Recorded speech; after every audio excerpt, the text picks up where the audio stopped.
Hello and welcome back to Nothing But Net, brought to you by Always Balling for the Player Within.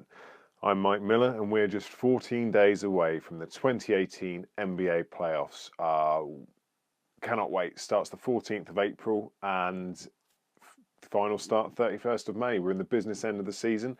There's a lot going on at the minute with teams scrapping for the final positioning in the playoffs, in the seedings. But for me, the biggest story right now is the Golden State Warriors. Should we be worried about the Warriors?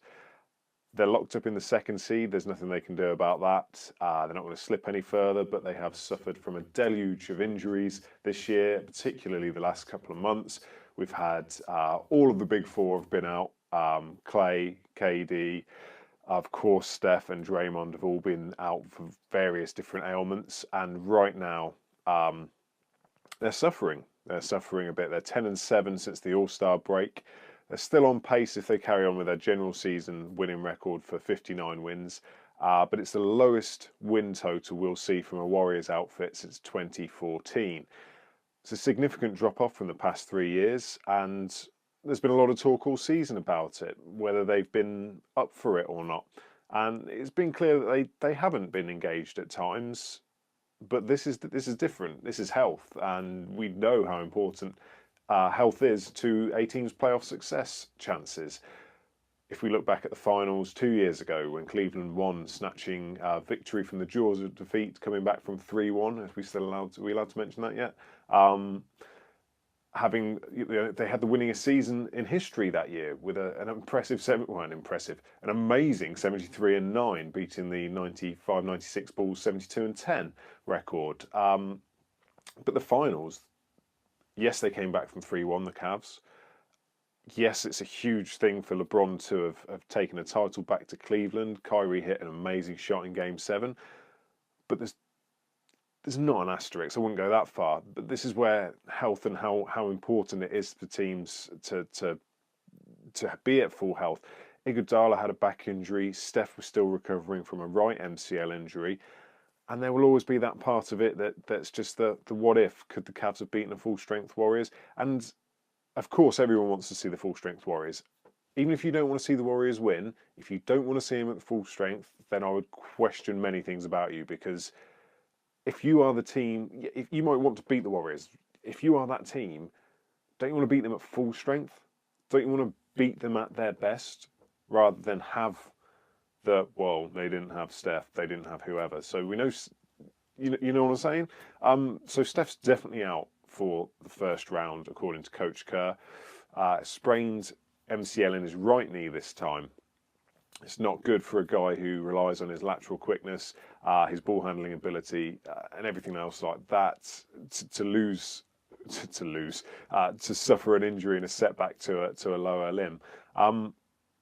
It's going to be difficult for him to get back up to speed, get back into playoff mentality, and it's going to be unsettling for the team. So, is there a chance that the Warriors are no more? There are rumblings from unnamed NBA scouts, to quote Bleacher Reports, that they think the Warriors dynasty is done. Now, I have two issues with this. Firstly, health is a huge thing anyway. And if the Warriors aren't healthy, they are, of course, more likely to be beaten. That's just, you can have 4 All-Stars, but if a two-time MVP is not there and a guy for whom this entire team offense is designed and built around, then yes, there's a chance that they could lose. But is their dynasty over?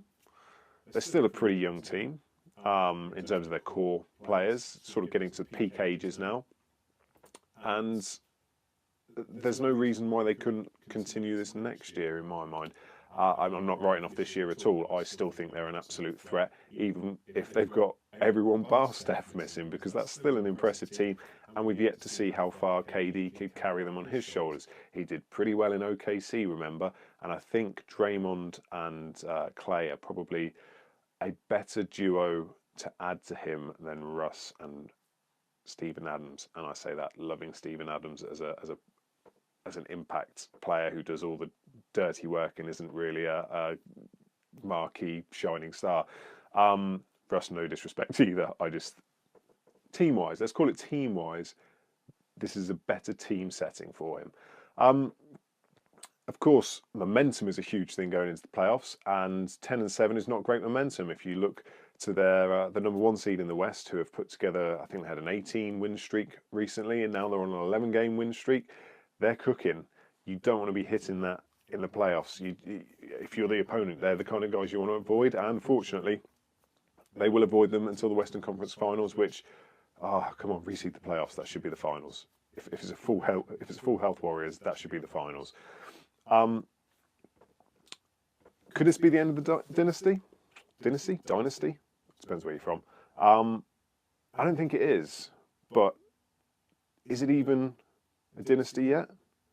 Think about it. They've won 2 titles in 3 years. How many other dynasties, I don't even know how to say it now. How many other teams like that would you consider to be an all-time greatest team? Yes, they have put together the 72, 73 and 9 season. Yes, they've put 2 titles away. But the other teams, the Shaq and Kobe Lakers, they're in hands down. So that was 4 finals appearances and 3 wins. The Bulls, 6 in 8 years.